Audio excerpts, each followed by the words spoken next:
أعوذ بالله من الشيطان الرجيم. بسم الله الرحمن الرحيم.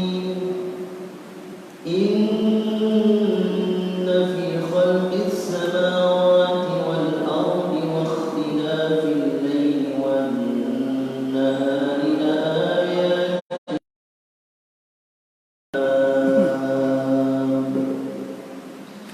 الذين يذكرون الله وهو على ويتفكرون في خلق السماوات والأرض ربنا ما خلقت هذا باطلا سبحانك وقنا عذاب النار.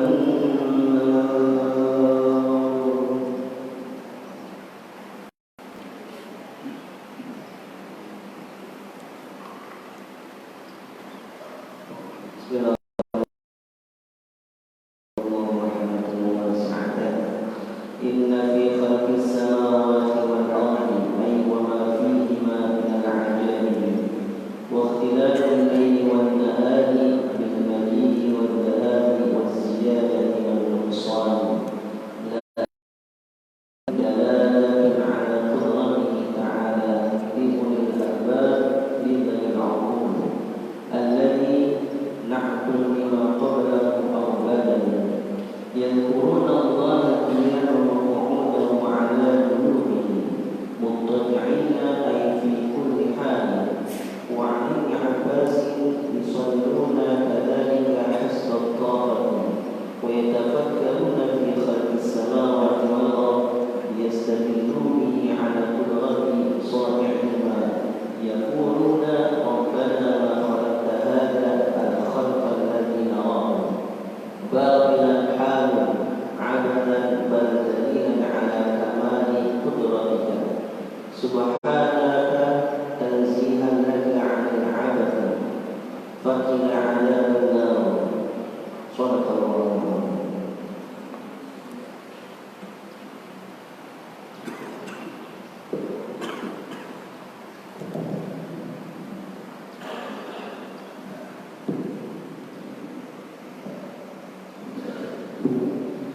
Assalamualaikum warahmatullahi wabarakatuh.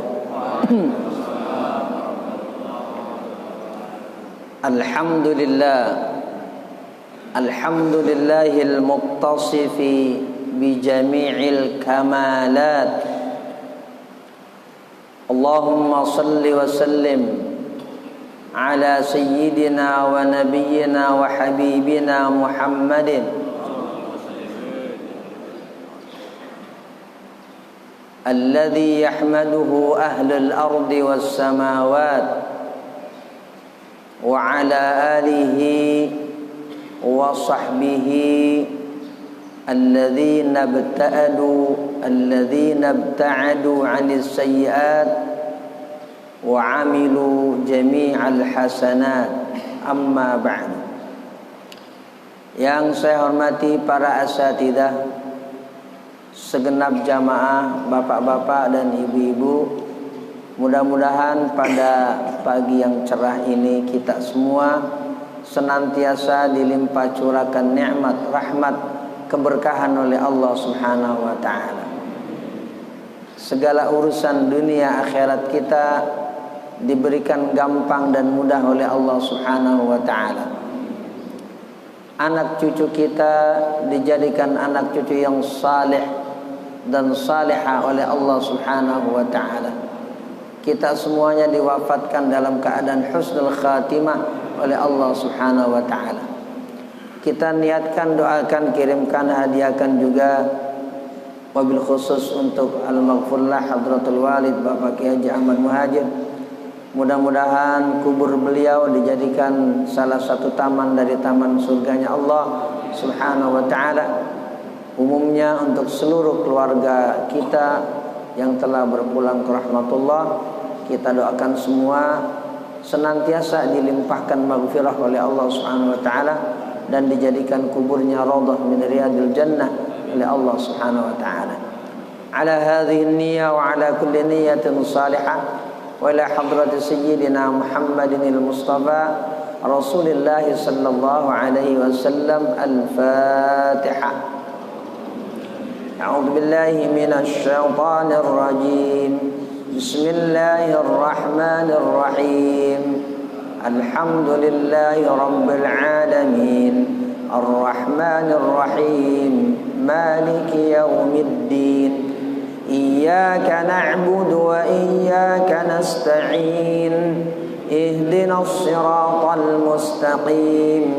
Siratal ladzina an'amta 'alaihim ghairil maghdubi 'alaihim waladdallin. Amin. Kita memasuki pembahasan ayat 190 dan 191 dalam surah Al-Imran yang tadi dibaca oleh Al-Ustaz Edi Damhudi. A'udzu billahi minasy syaithanir rajim. Bismillahirrahmanirrahim. Inna fi khalqis samawati wal ardi. Sesungguhnya dalam penciptaan langit dan bumi. Wa ikhtilafil laili wan nahari. Dan dalam pergantian siang serta malam. La ayatin, sungguh pasti di sana terdapat tanda-tanda, bukti-bukti kebesaran Allah Subhanahu wa taala liulil albab, bagi ulil albab. Nanti ulil albab akan kita jelaskan. Inna fi khalqis samawati wal ardi. Al-Imam As-Suyuti memberikan tafsiran wa ma fihima minal ajaibi. Sesungguhnya dalam penciptaan langit dan bumi dan apa yang ada di antara langit dan bumi minal ajaib, dari keajaiban-keajaiban, keagungan-keagungan, kehebatan-kehebatan ciptaan Allah Subhanahu wa ta'ala. Penjelasannya panjang, apa saja? Dengan beragam galaksi, bintang, tumbuh-tumbuhan, hewan. Ini semuanya masuk, panjang lah ini. Ini ilmu astronomi masuk, biologi masuk, fisika masuk, semuanya. Ada tafsir khusus yang menjelaskan ini, namanya Al-Jawahir. Tafsir namanya Al-Jawahir. Tulisan ulama Mesir modern abad 20 ini, awal abad 20. Namanya Syekh Tantawi Jauhari. Syekh Tantawi Jauhari menulis tafsir besar berjilid-jilid, namanya Al-Jawahir. Itu tafsir isinya penjelasan tentang sains, ilmu pengetahuan. Semua ada di situ dijelasin. Dari mulai geografinya, psikologinya, astronominya, fisikanya, bahkan matematikanya. Ketika beliau membahas tentang ayat yang berkaitan dengan faraid, ilmu waris. Ada geometri di situ, algoritma diterangkan oleh Syekh Tantawi Jauhari, termasuk ayat ini. Inna fi khalqis samawati wal ardi. Singkatnya tadi dijelaskan oleh Imam Suyuti, wa ma fihima minal ajaib. Semuanya ciptaan Allah Subhanahu wa taala ini penuh dengan keajaiban, kekaguman, kehebatan. Sisi apapun kita lihat, aspek sains apapun kita menganalisa. wa ikhtilafil laili wan nahari, dan di dalam pergantian siang dan malam. Barusan dibaca oleh Ustaz Edi syarah penjelasan tafsir Imam Suyuti fil maji'i wal dhahabi. Maji artinya datang, datang malam. Wal dhahab berganti dengan siang, datang siang berganti dengan malam. Istilah Al-Imam Al-Hafidh Ibnu Katsir, ta'aqubihima wa inqiradihima at-tula wal qasra, saling berganti, saling silih, namanya ta'aqub wa inqirad. Fi ziyada wan nuqsan, ziyada berkurang, az-ziyada bertambah, an-nuqsan berkurang. Maksud siang dan malam bertambah dan berkurang, terkadang satu saat dalam satu musim siangnya panjang. Panjang itu berarti ziyada, tambah. Pada satu musim yang panjang malam. Apalagi di negara-negara seperti Eropa atau atasnya lagi, terkadang malam cuma 1 jam. Antartika, kutub utara dan kutub selatan, itu malam cuma numpang lewat doang. Kalau puasa repot itu. Di negara-negara Eropa puasa kalau satu musim itu siangnya panjang. Bukan 12 jam, 16 jam. Maghrib jam 9. Ini yang dimaksud dengan waqtilafil laili wan nahari, pergantian siang dan malam, datang pergi silih berganti, bertambah dan berkurang. Maksudnya entar malam yang panjang, siang yang sebentar, entar siang yang panjang, malam yang sebentar. Nah kalau pas di negara Eropa bulan puasa malamnya lama, enakan tuh, siangnya cepat gitu kok. Siang mungkin cuma 8 jam, nggak 12, 8 jam siang. Puasa sebentar, malamnya lama, itu enak. Cuma pas lagi siangnya lama, ini yang repot. Nah kalau kita sedikit selisihnya antara bertambah berkurang siang dan malam, untuk negara-negara seperti tropis Indonesia itu relatif stabil, paling cuma 30 menit atau paling lama 1 jam perbedaan antara siang dan malam selisihnya. Ini semuanya penciptaan langit dan bumi yang tadi panjang penjelasannya, itu urusan ilmu fisika, biologi segala macam. Dan pergantian siang dan malam ini juga panjang ceritanya, termasuk urusan tumbuh atau tidaknya satu tanaman, berbuah atau tidaknya satu tanaman, itu pun berkaitan dengan pergantian siang dan malam.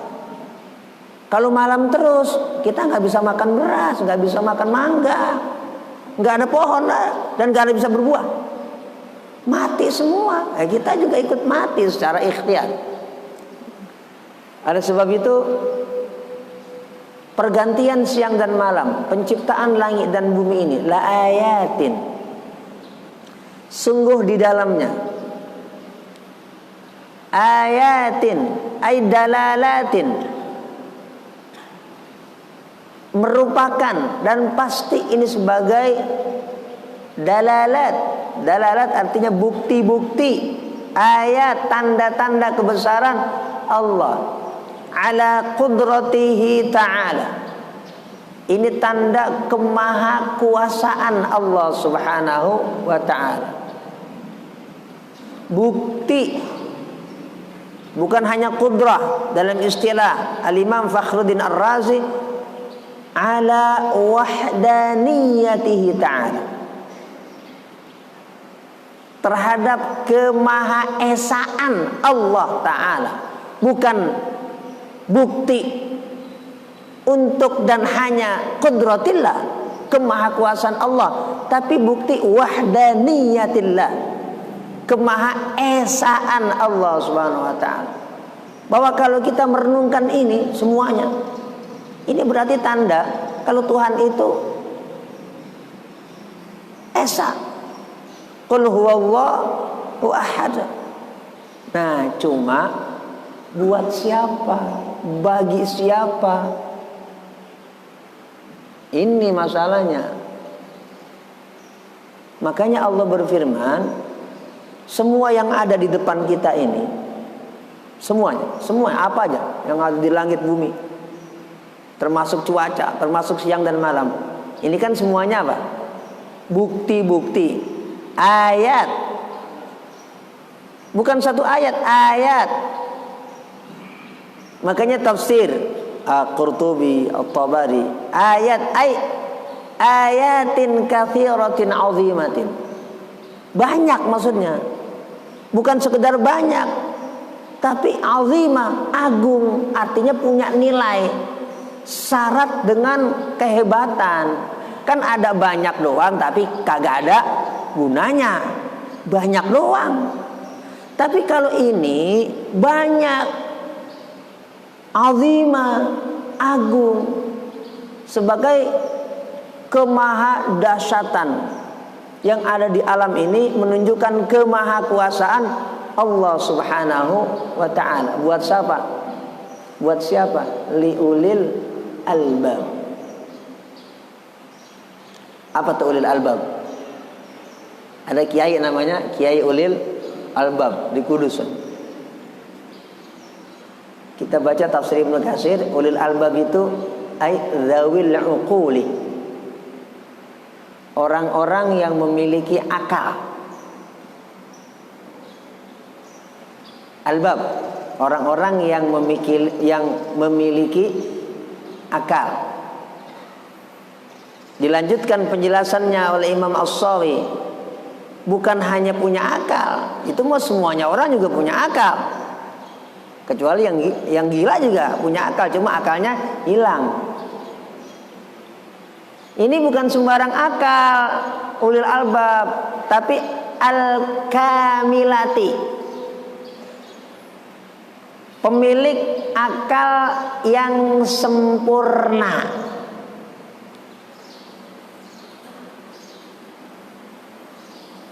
Dilanjutkan lagi oleh Ibnu Katsir, bukan cuma akal yang sempurna, cerdas, pinter, punya kemampuan intelektual yang tinggi, enggak cukup. Ibnu Katsir kasih lagi penjelasan tafsir, ai az-zakiyati, yang murni, bersih, jernih. Ada tafsir namanya besar. Tafsir udah pernah saya sebut di sini. Hadaiqur Rauh war Raihan fi Rawabi Ulumil Quran. Bukan sebatas az-zakiyah, ay al-majluwah. Al-majluwah artinya tercerahkan. Bahasa barat namanya Renaissance. Bahasa Jerman Aufklärung. Ini bukan sebatas akal, tapi akal yang sempurna, akal yang jernih, akal yang bersih, akal yang murni, akal yang tercerahkan. Cukup Allah berfirman ulil albab, semua udah ada di sana. Itulah keagungan kalimat, kehebatan kalimat, kedahsyatan kalimat di dalam kitab suci Al-Quran. Dijelaskan oleh para ulama ulil albab itu.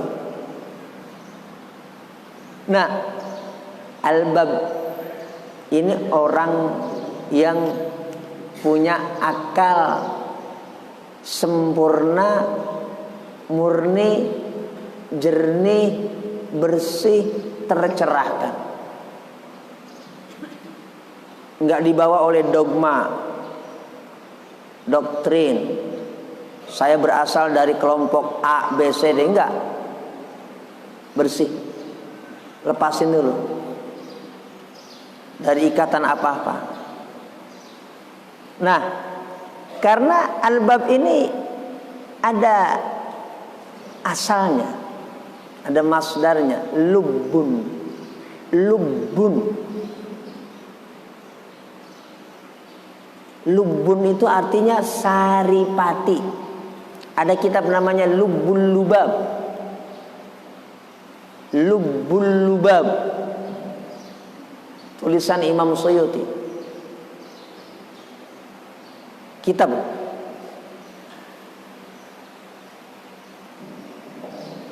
Albab ini jamak. Ada seorang kiai namanya Labib.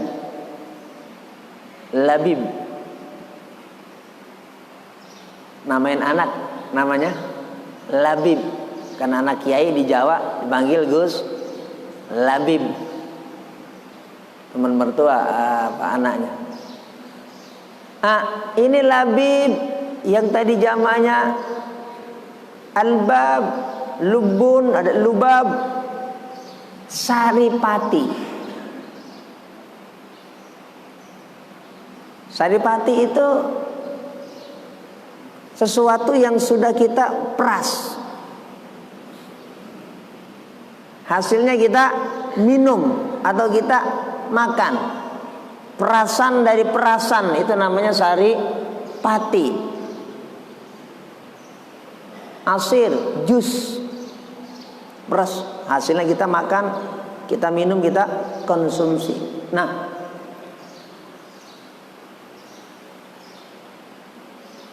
wadahnya udah ada, alam semesta. Isinya bukti. Subjeknya orangnya namanya ulil albab. Ini 3 komponen, 3 sisi ini harus bersinergi. Manusianya ada, alamnya tersedia, tapi orangnya enggak ulil albab, enggak jadi la ayat, enggak jadi tanda-tanda kebesaran Allah. Bisa jadi kapitalis, bisa jadi sosialis, bahkan bisa jadi komunis, pinter mudah, ahli nuklir, tapi tidak beriman kepada Allah. Kenapa? Dia bukan ulil albab. Jadi ayat ini sifatnya luas. Jadi orang yang nggak paham, itu kok banyak orang pinter tapi tetap ingkar,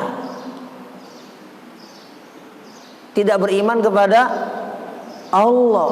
Bahkan boleh jadi orang yang salah satu dianggap paling cerdas, misalnya di abad 20, seperti Stephen Hawking. Stephen Hawking, ahli fisika yang dianggap kecerdasannya sama dengan Albert Einstein, tapi tidak beriman, nggak percaya akhirat. Kenapa orang sejenius itu sampai hasilnya kok tidak beriman padahal pinter? Karena bukan ulil albab. Jadi antara khalqis samawati wal ardi wa ikhtilafil lail, satu. Kemudian ayat yang ketiga ulil albab. Nah, ini harus selaras. Kalau nggak selaras, nggak jadi ayat.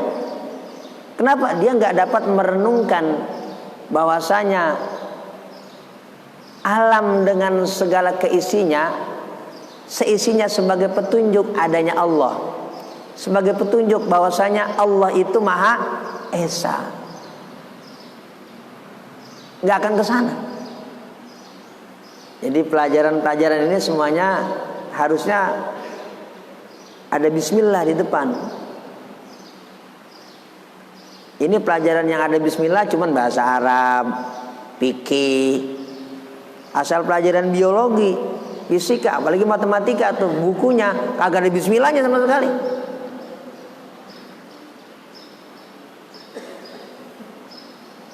Makanya hasilnya bukanlah ayat. Kenapa? Yang baca, yang nulis bukan ulil albab masalahnya. Harusnya nggak ada bedanya mau pelajaran fikih, mau pelajaran bahasa Arab, matematika, fisika. Itu di buku pegangannya ada Bismillahirrahmanirrahim.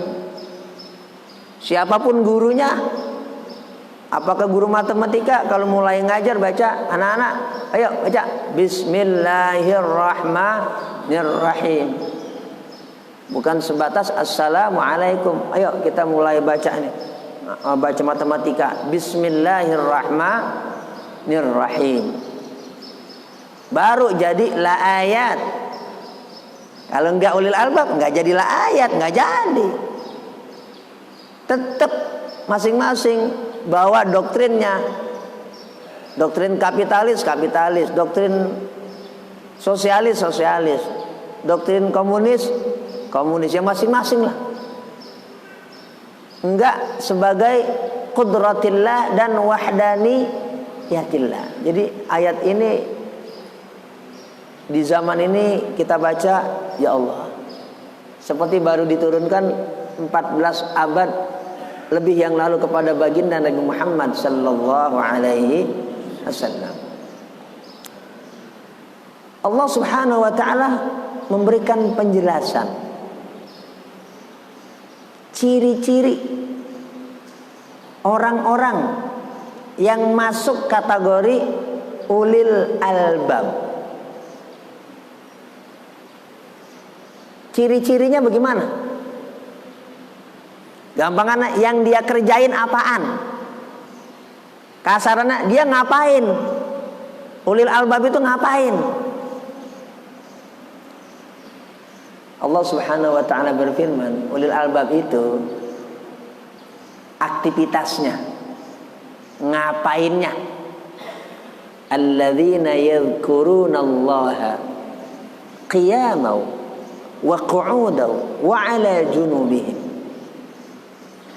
wa yatafakkaruna fi khalqis samawati wal ardi.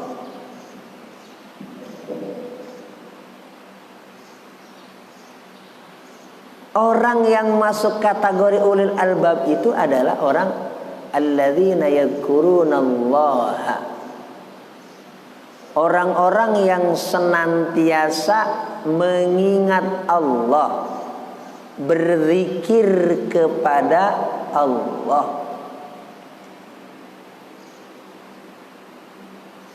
menyebut nama Allah, bertasbih kepada Allah, membesarkan Allah dengan lisan mereka.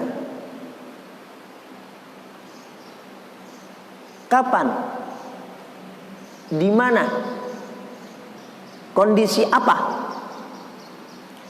Orang-orang yang senantiasa berzikir kepada Allah, qiyaman, dalam keadaan berdiri, wa qu'udan, dalam keadaan duduk, wa 'ala junubihim, dalam keadaan berbaring. Bukan lagi junub, bukan. Makanya ditafsirkan oleh Imam Suyuti ay muttaji'ina, dalam keadaan berbaring.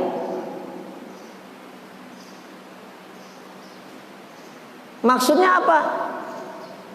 Berdiri, duduk, berbaring, ay fi kulli halin, di segala kondisi. Orang-orang ulil albab itu kapanpun, dimanapun, kondisi apapun, mereka tetap terus dan senantiasa yadhkurunallaha, ingat Allah. Di kantor ingat Allah, enggak korupsi. Apalagi di masjid ingat Allah, sendal orang enggak diambil, apalagi motor orang.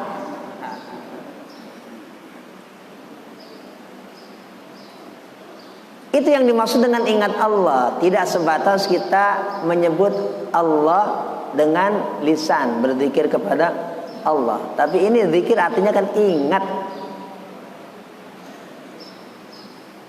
Maksud duduk, diri, berbaring itu di segala tempat, di segala kondisi, kapanpun kita senantiasa ingat kepada Allah. Lagi ngajar, ingat kepada Allah. Jangan sampai niatnya macam-macam, tujuannya ingin dipuji dan lain sebagainya. Ngajar ya ngajar aja, sampaiin aja. Ini alladzina yadhkurunallaha qiyaman wa qu'udan wa 'ala junubihim.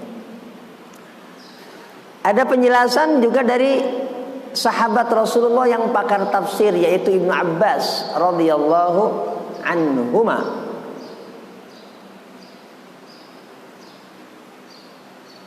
Yang dimaksud dengan qiyaman wa qu'udan wa 'ala junubihim, ini sholat kita. Qiyaman wa qu'udan wa 'ala junubihim, maksudnya apa? Sholat kita. Sholat berdiri, qiyaman. Sholat kan itu salah satu cara kita untuk ingat Allah. Qiyaman, diri. Kalau nggak bisa berdiri, qu'udan, boleh duduk. Kalau nggak mampu duduk juga, ya wa 'ala junubihim ay muttaji'ina, sholat dalam keadaan berbaring. Makanya Ibnu Abbas memberikan tafsir ini, qiyaman wa 'ala junubihim, qiyaman wa qu'udan wa 'ala junubihim yusalluna kadzalika hasbat taqati. Mereka ini yang ingat kepada Allah, maksudnya dengan cara sholat, mereka sholat kadzalika, dalam keadaan demikian. Demikian maksudnya qiyaman wa qu'udan wa 'ala junubihim. Itu isinya, itu kembalinya kadzalik, begitu, demikian dalam kondisi diri, duduk, berbaring. Hasbat taqah, sesuai kemampuan. Kalau bahasa kita orang sini kali abang, sesuai kebisaan. Tapi nggak boleh direkayasa. Lah kagak ngapa-ngapa sholat duduk. Ya nggak boleh. Itu nggak masuk ilmu fikihnya berarti. Nggak boleh. Nah ini hasbat taqah, sesuai kemampuan. Kalau nggak mampu maksudnya baru. Nah itu juga penafsiran sahabat Nabi yang pakar tafsir Ibnu Abbas tentang ayat qiyaman wa qu'udan wa 'ala junubihim. Ada lagi penjelasan tentang qiyaman wa qu'udan wa 'ala junubihim yang ditulis oleh Al-Imam Fakhruddin Ar-Razi dalam tafsir Mafatihul Ghaib. Ini qiyaman wa qu'udan wa 'ala junubihim, ini i'tiyadu ahwalil insan. Kebiasaan keadaan kondisi manusia. Qiyaman diri maksudnya lagi kerja, asyughlu. Kondisi dia beraktivitas. Jangan lupa aktivitas kegiatan apapun jangan lepas dari ingat Allah. Ntar jadi kagak benar, jadi korupsi, nilap segala macam dan segala. Jangan. Lagi kerja itu justru kita harus ingat Allah biar benar kerjaan kita. Dagang, lagi kerja lagi ngaduk-ngaduk gitu. Jangan apa baik dicampurin. Ingat Allah, lagi qiyam, lagi diri, maksudnya lagi kerja. Kerja itu nggak mesti kita kerja, maksudnya kita melakukan aktivitas. Lagi jalan, lagi ngapain, ingat Allah. Jangan celangak kriuk, ntar kejedot. Jangan dangak.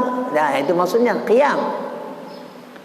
Qu'ud ini ay ar-raha, lagi istirahat. Habis jalan sono dadak didik, duduk. Ya, nah orang kan kalau pas lagi bengong kadang-kadang pikiran apa baik, banyak setannya. Jadi kalau lagi istirahat, ya gampangannya bagi kita lagi santai. ingat Allah. Sebab kalau kita kondisi lagi santai aja, bengong, apalagi sambil menghayal, itu ntar banyak itu pikiran kagak benar. Makanya yadhkurunallah, kudu ingat Allah dalam keadaan qu'ud, duduk kututnya pas lagi istirahat dari aktivitas. Bukan hanya itu, ketika wa'ala junubihim ay an-naumu, lagi istirahat tidur, juga ingat Allah. Makanya kita sebelum tidur itu mbok ya berdoa. Itu tafsirnya sangat luas. Berdoa. Artinya kita mau tidur juga itu ingat Allah. Biar tidur kita itu ibadah. Biar ketika kita lagi tidur kagak diganggu macem-macem, diganggu mimpi yang nanti kita percayai padahal cuma kembang tidur. Ngimpi berantem sama kawan kita yang akrab, akhirnya pas bangun tidur gara-gara mimpi berantem langsung gedeg. Wah, ternyata dia akrabnya cuma itu doang sama gua. Buktinya apa? Gua mimpi berantem sama dia. Tuh. Padahal itu kembang tidur. Makanya sebelum tidur ya ibadah dulu, ingat Allah dulu, yadhkurunallah, biar kita masuk ulil albab. Wudu, cakepnya lagi sholat. Ya paling kagak doa dah. Paling kagak. Ini Misbah, baca bismillah. Misbah, baca bismillah sebelum tidur. Ente kan mau nikah minggu depan. Kalau ingat Allah kita semuanya qiyaman wa qu'udan wa ala junubihim, insyaallah kita termasuk yang Allah kategorikan ulil albab. Apa lagi? Wa yatafakkaruna fi khalqis samawati wal ardi. Orang-orang yang merenungkan kemahabesaran Allah dalam penciptaan langit dan bumi. Tafakur di sini artinya merenungkan.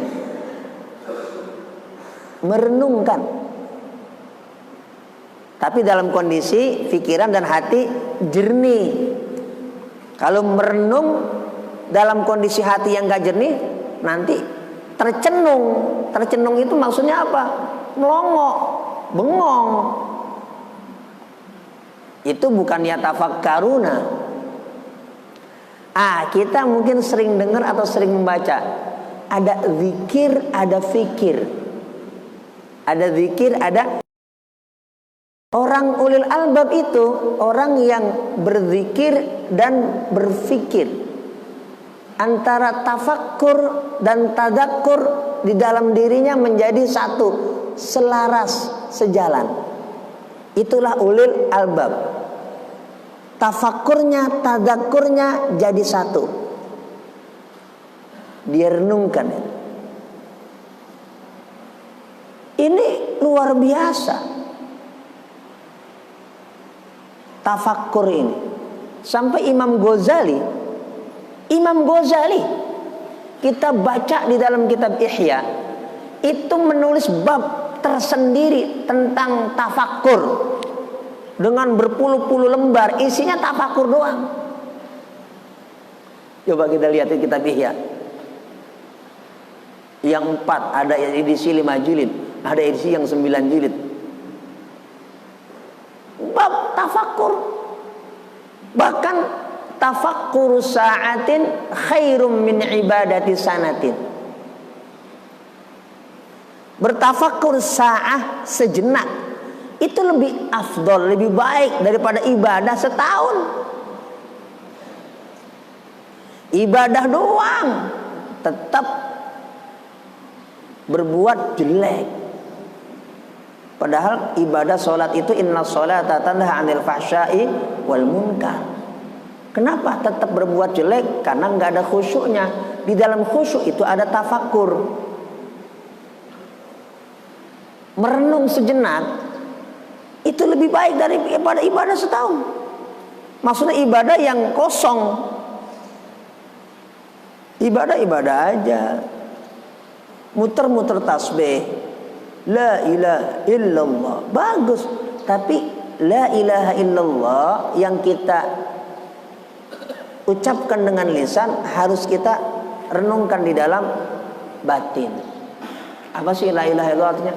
La ma'buda illallah. Enggak ada yang boleh disembah kecuali Allah. Yang disembah itu apa? Hah? Yang disembah itu apa? Yang disembah itu yang istilah disembah, kita bicara enggak ada yang wajib disembah, patut layak disembah kecuali Allah. Emang apaan coba? Bukan patung doang, bukan berhala aja. Sesuatu yang kita resep banget sampai kita nggak bisa kemana-mana, itulah yang disebut dengan ilah, Tuhan. Itulah yang dimaksud dengan sesembahan.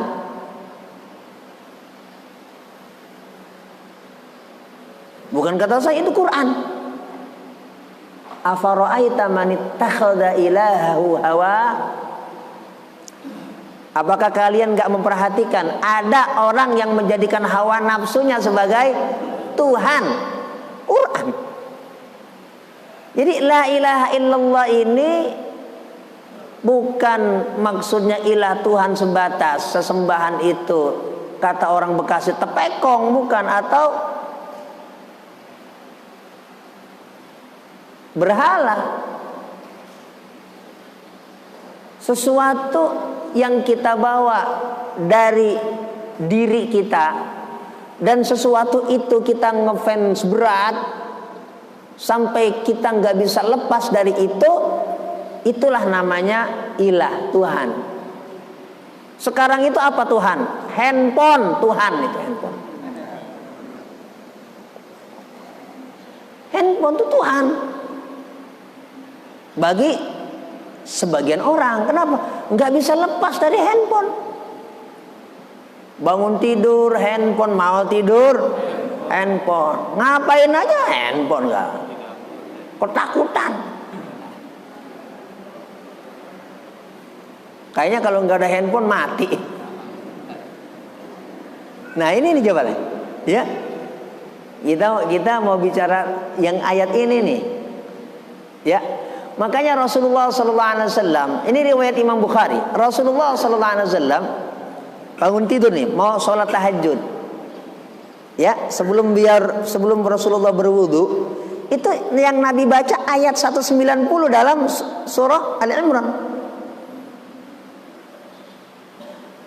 Dan ayat 91, Nabi bangun tidur sebelum wudu mau sholat tahajud, Nabi baca ayat ini. Kenapa? Nabi ingin merenungkan, bukan sebatas beliau baca. Rasulullah baca ayat ini, bangun tidur mau sholat tahajud sebelum wudu, bangun tidur baca ayat. Itu riwayat Imam Bukhari. Itulah yang disebut dengan wa yatafakkaruna fi khalqis samawati wal ardh. Merenung, berpikir.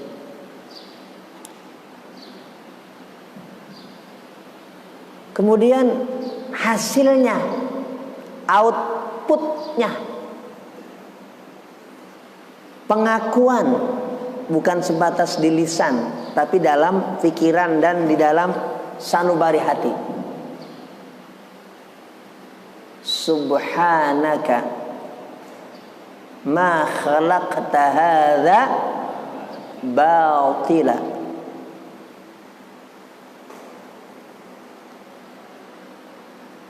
Kita bicara subhanaka ini artinya maha suci Allah, maha suci engkau, maha suci Allah, maha suci engkau ya Allah. Ma khalaqta hadza batila, ay batila abatha. Maha suci engkau ya Allah, kau tidak ciptakan ini semua yang ada di jagat raya batila, sia-sia. Batil di sini maksudnya abatha, sia-sia. Sampai dijelasin oleh Imam Suyuti, kalau nahu ini batila jadi hal, jadi hal. Ya Allah, Maha Suci Engkau. Tidaklah Kau ciptakan semuanya ini sia-sia, enggak ada yang sia-sia. Sampai yang disebut dengan bakteri, nyamuk itu enggak ada yang sia-sia. Innallaha la yastahi ayyadriba mathalan ma ba'udatan fama fawqaha. Allah tidak malu, kalau bahasa terjemahan kita, memberikan perumpamaan berupa nyamuk, dan yang lebih kecil daripada nyamuk, bakteri, virus. Di dalam tubuh kita ini ada bakteri, tapi ada bakteri yang sehat, yang membuat kita semuanya ini diizinkan oleh Allah Subhanahu wa taala hidup. Nggak kelihatan kasat mata, harus pakai mikroskop lihatnya. Ternyata di sana ada kebesaran Allah Subhanahu wa taala. Ma khalaqta hadza batila. Tidaklah Kau ciptakan ini semua. Makanya ada hadza. Hadza ini dhamir lit tafkhim. Lit tafkhim dalam ayat ini apa? Menunjukkan kehebatan, kemahabesaran Allah Subhanahu wa taala. Dari kalimat hadza kita udah langsung tahu. Ma khalaqta hadza. Hadza kan kita ini aja. Maksudnya apa? Ini semuanya di dekat kita. Ini harus jadi tanda kebesaran Allah. Enggak jauh-jauh, depan kita. Ini litafkhim. Enggak ada yang batila, enggak ada yang sia enggak ada. Semuanya merujuk pada kemahabesaran Allah Subhanahu wa taala. Semuanya. Baik yang terlihat atau yang tidak terlihat. Ba'udatan fama fawqaha.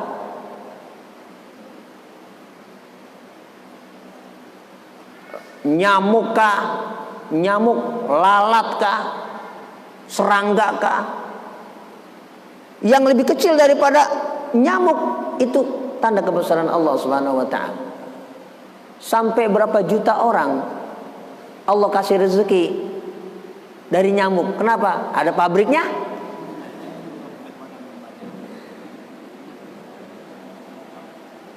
Nyamuk ternyata bau dan nyamuk itu bukan segatas dia menyebarkan virus, tapi dia nyedot darah yang kotor.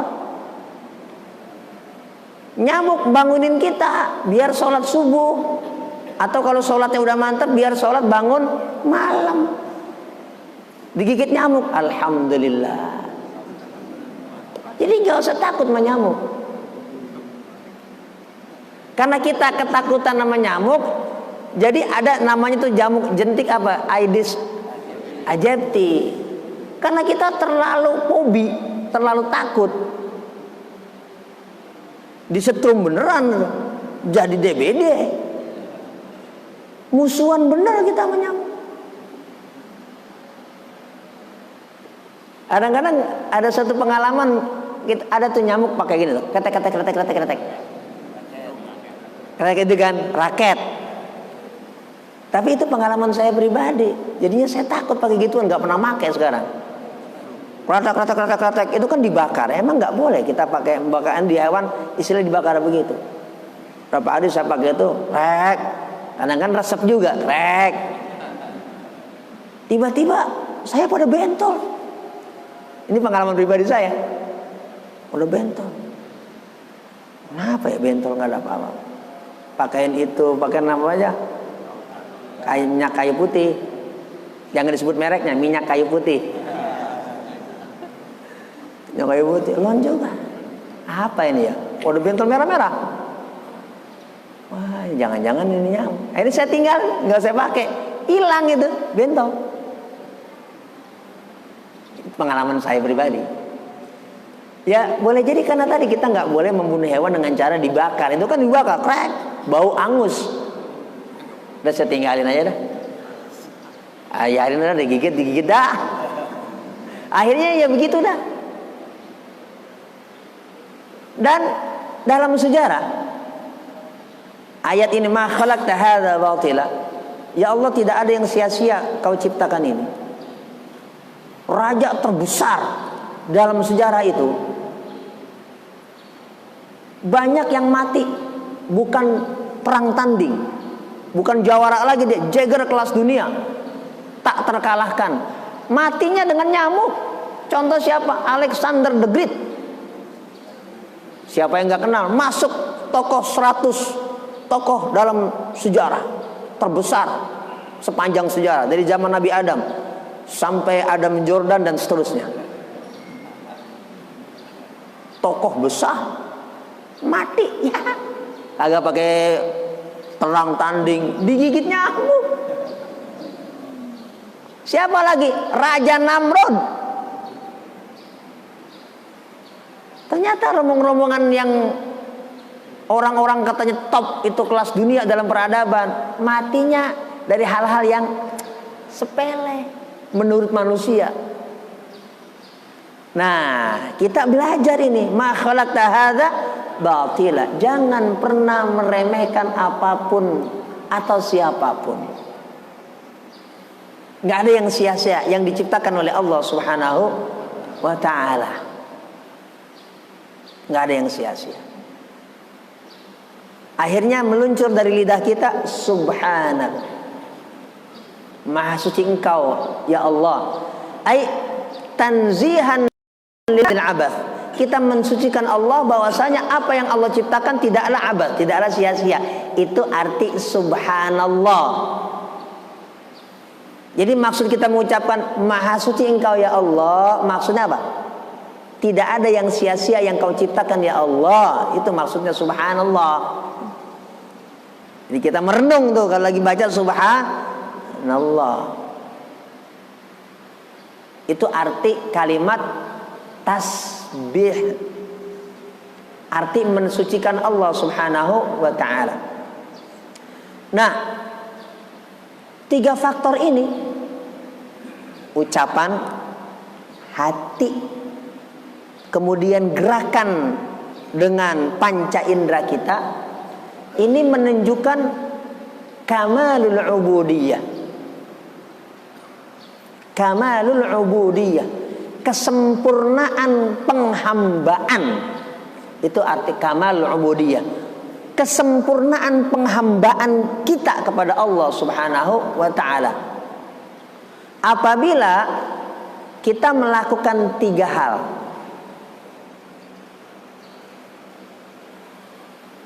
Pertama, tadi yadhkurunallaha qiyaman wa qu'udan wa 'ala junubihim. Ini kan kita mengingat Allah dengan lisan.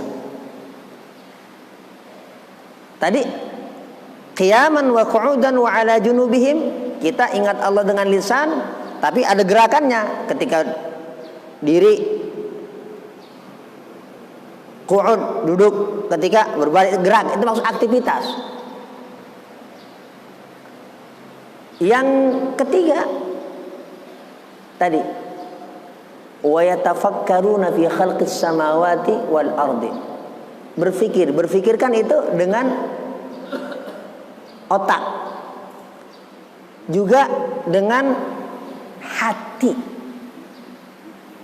Jadi orang yang menggabungkan lisan, perbuatan,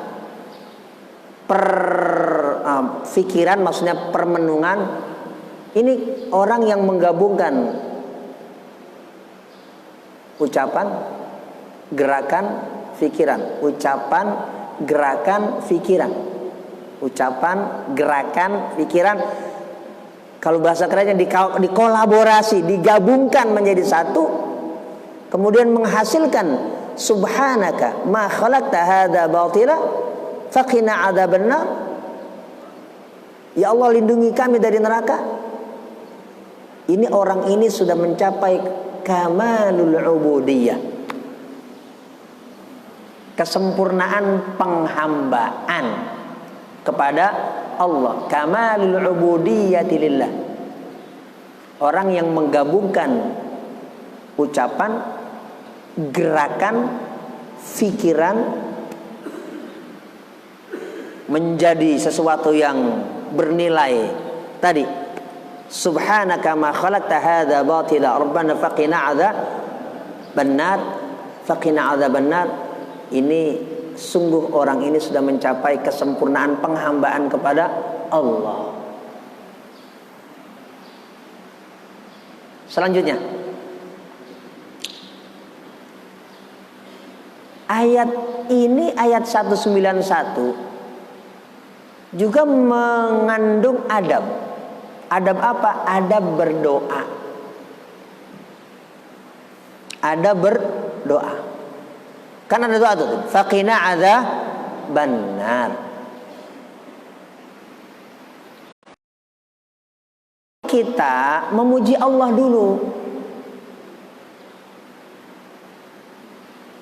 Doa deh. Faqina adzabannar. Ya Allah, lindungi kami dari neraka. Sebelumnya kita puji Allah dulu apa? Ma khalaqta hadza batila. Subhanaka ma khalaqta hadza batila. Maha suci Engkau. Tidak ada yang Kau ciptakan ya Allah sia-sia. Jadi adab berdoa itu kita puji Allah dulu. Alhamdulillah hamdan yuafi ni'amahu wa yukafi'u mazidah. Rabbana lakal hamdu wa lakas syukru kama yanbaghi li jalali wajhika wa li 'azimi sultanik misalnya. Atau kita enggak bisa bahasa Arab sama sekali karena kita masih tahap belajar. Doa pakai bahasa Indonesia. Ya Allah yang Maha Besar, ya Allah yang Rahman, ya Rahim, ya Allah Engkau Maha Agung. Boleh. Baru, ya Allah saya minta ini ya Allah, saya minta itu ya boleh, nggak apa-apa. Kalau nggak bisa bahasa Arab, kalau bisa bahasa Arab, kan ada zaman milenial, doa tuh ngetren bahasa Indonesia. Bukan nggak boleh, boleh. Kita bahasa Arab itu maksudnya kita tabarruk dengan Al-Quran.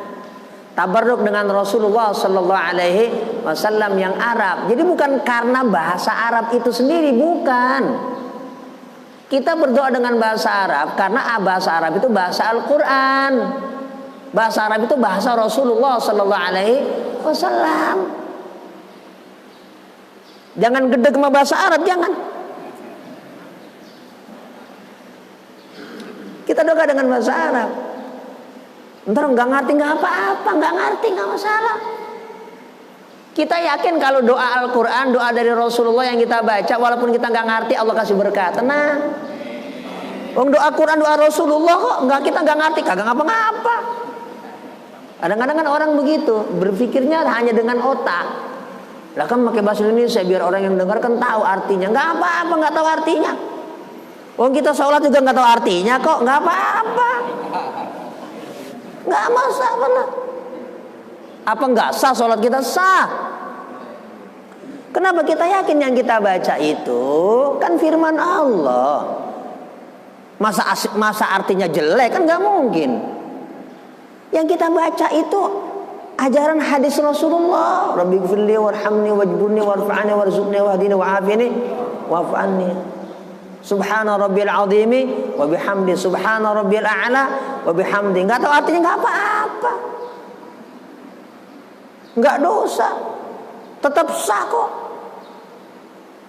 Itulah. Bukan berarti enggak boleh bahasa Indonesia. Jangan salah, ntar saya dituduh anti Pancasila lagi. Enggak ada kaitannya. Sekarang ini serem dikit-dikit. Dikit-dikit radikal, nggak ada kaitannya dengan gitu-gituan, nggak ada. Kita tetap cinta Indonesia. Santoso dadanya dibelah, isinya jantung, limpa hati. Tetap. Nah, jadi ini ayat sungguh isi dan syarat dengan kemahabesaran Allah Subhanahu Wa Taala. Masih ada lagi beberapa hal yang berkaitan dengan ayat ini yang dijelaskan oleh para ulama. Kita akan bahas pada ahad yang akan datang. Mudah-mudahan kita diberi waktu sehat oleh Allah Subhanahu wa ta'ala. Saya mengulangi pengumuman bahwa insya Allah kita maulid tanggal 29 Desember, berarti 2 minggu lagi, hari Ahad pagi. Mudah-mudahan kita semua bisa hadir di sini. Ngaji tetap kita tetap ngaji. Habis itu kita langsung maulid. Selesai maulid makan nasi kebuli. Ya itu Ustaz Mu'minin. Kita juga berdoa besok hari Ahad ini Ustaz Misbah mau nikah sama putrinya Ustaz Abdullah, Ketua DKM Masjid Baitur Rahim Medland Tambun. Mudah-mudahan dikasih lancar oleh Allah Subhanahu wa taala. Ini undangannya. Misbah Lob Indri, ada lobnya. Milenial. Undangannya sudah sama Bapak Agus undangannya. Terus juga habis maulid, ini besok nikah. Terus maulid. Terus ada acara nikah lagi di Ustaz Edi. Yang nikah bukan dia.